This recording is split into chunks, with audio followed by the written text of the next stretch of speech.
Have you ever heard of a moment so unexpected, so shocking, that an entire army camp froze in silence? A moment where discipline and order, the foundation of military life, collided with raw human truth. Let me take you back to one such forgotten story.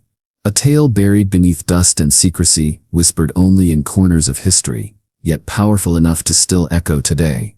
It happened during the summer of 1943, in a remote military training ground far from the cities. The air was thick with the smell of sweat, gunpowder, and dust. Rows of soldiers, 180 young men hardened by drills yet still carrying the vulnerability of youth, stood in formation under the scorching sun.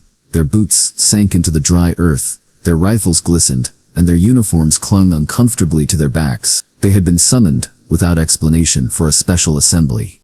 At the front stood a stern figure, Commander Rolf, a man known for his iron will and ruthless discipline. To his side, however, was someone unexpected, an unfamiliar officer in crisp uniform, her presence commanding attention with an almost electric pull. She wasn't just any officer, she was Captain Elena Varga, newly assigned, carrying an aura of mystery around her.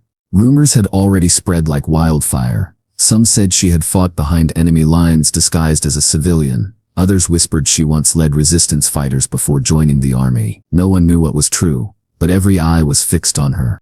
The commander's voice thundered. Today discipline will be tested. No hesitation.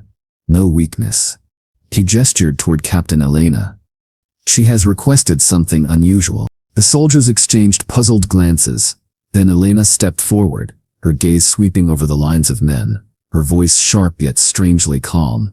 Uniforms off. Now. A ripple of disbelief ran through the formation. Buttons froze under trembling fingers.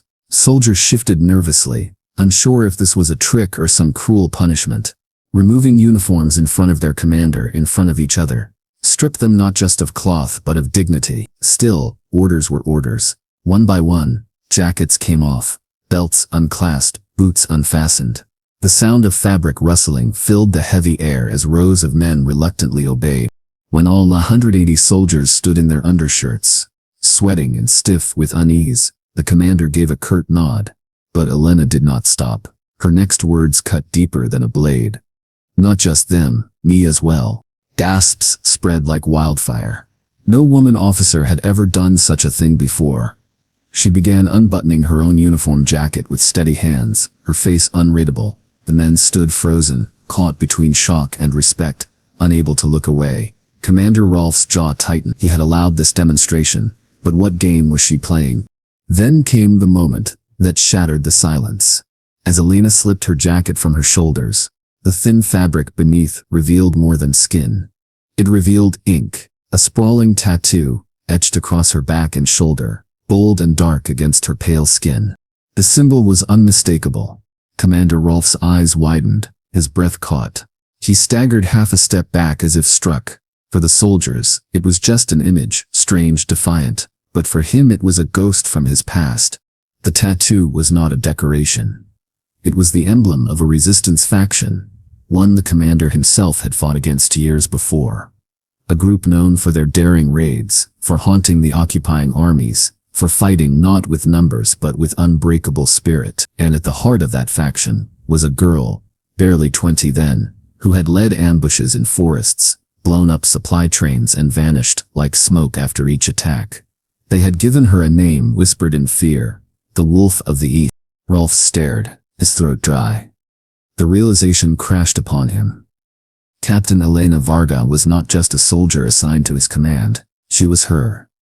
The enemy ghost who had once humiliated his regiment, who had marked him with defeat, who had disappeared without a trace, and now she stood before him, not as a prisoner, not as a rebel, but as his fellow officer. The silence was unbearable. The soldiers looked from their frozen commander to Elena, unaware of the storm that had just erupted inside him. Elena's eyes finally locked onto Rolf's, calm and unflinching. "Do you understand now?" she asked softly, her voice carrying across the assembly. "Uniforms mean nothing. Ink, scars, and memories. That's what tells the truth about who we are." For the first time in years, Commander Rolf felt powerless. He had believed in control, in order, in hierarchy. Yet here was proof that identity could not be erased. that the past lived on even beneath the layers of loyalty and command. The tattoo was a wound and a declaration, a reminder that some fights never truly ended. The soldier stood stiff, not fully grasping the meaning, but sensing the gravity of what had just unfolded. Elena calmly pulled her jacket back on, fastening each button with deliberate slowness. Then she faced the men again. "You fight not for the fabric on your back," she told them, "but for the truth you carry inside. Never forget that." The assembly ended without another word from Commander Rolfe. He dismissed the men with a wave of his trembling hand, his mind consumed by the revelation. That night, the camp buzzed with whispers of the mysterious tattoo, of the woman who had stripped away not just her uniform, but layers of history.